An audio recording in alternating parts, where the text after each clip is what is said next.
In this video, we're going to be graphing a quadratic function in standard form. So the function that we have is 3x squared plus 6x minus 3. And then we're going to label the vertex and the axis of symmetry and determine if the vertex is a maximum or a minimum value.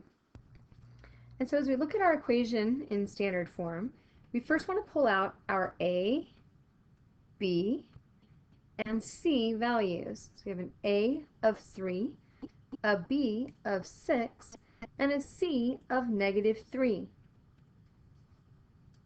Because our a value is positive, we know that our graph is going to open up. Now to begin graphing, we want to find our vertex. But in order to find that, we first have to find our axis of symmetry. And so to find our axis of symmetry, we're going to use our axis of symmetry equation, which is negative b over 2 times a. So let's go ahead and let's see. So x equals, because remember our axis of symmetry is the x. So x equals, and let's plug in our values here. And so when we plug that in, we see that we get a value of -1 for our axis of symmetry. So as we're looking at our vertex, that means we have -1 comma something for our vertex.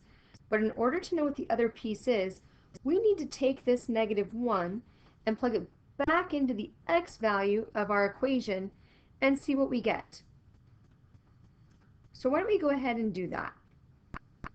So we have 3 times -1 squared plus 6 times -1 minus 3.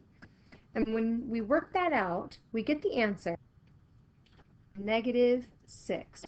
And so that number is going to come down here. So this number right here is going to come down here, and that's going to make up our vertex.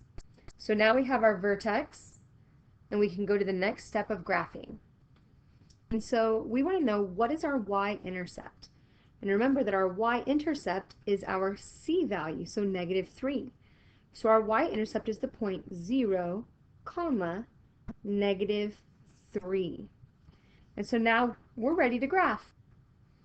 So we're going to begin by plotting our vertex, which is a -1, -6.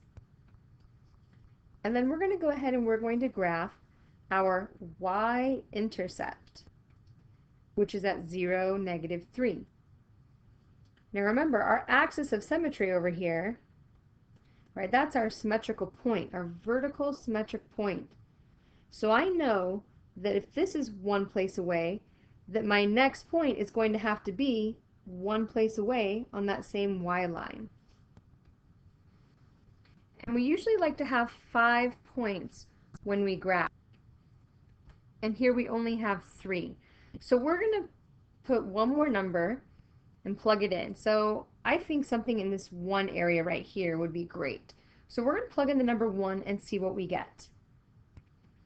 Now I could have chosen a 2 or a 3 or a -2 or a -3, but I was just thinking, hey, you know what? 1 looks like a great choice. I'm going to plug that in. Okay, so I'm plugging this 1 value in to my original equation, and when I go to work that out, I get an answer of 6. So I'm going to plot that at 1, 6. And it's the 1 because that's the number that I plugged in, and it's the 6 because that's the number I got. So we're going to go ahead and graph 1, 6. There we go. And we see that it's 2 places away from our axis of symmetry. So if I go 2 places to the other side, then I'm going to be able to graph my other point, and now I have 5 points, and I can connect them to create my parabola. And so all that's left to do now is to label our vertex and our axis of symmetry, and then to determine if our vertex is a maximum or a minimum. And so here we have our axis of symmetry and our vertex, and so we can label those. And it's important not just to label them on your graph, but to also make sure that you can see them on your paper or wherever you're working it out. Make sure that they're labeled, right? And the last thing we need to do is to determine if if our vertex is a maximum or a minimum value.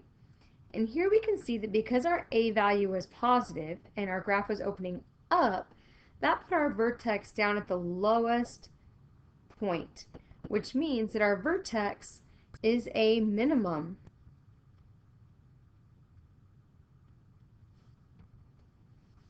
And so that is how you would graph a quadratic formula when you're given the equation in standard form, and label the vertex and axis of symmetries both on the graph and in your work and your answers, and then determine if the vertex is a maximum or a minimum value.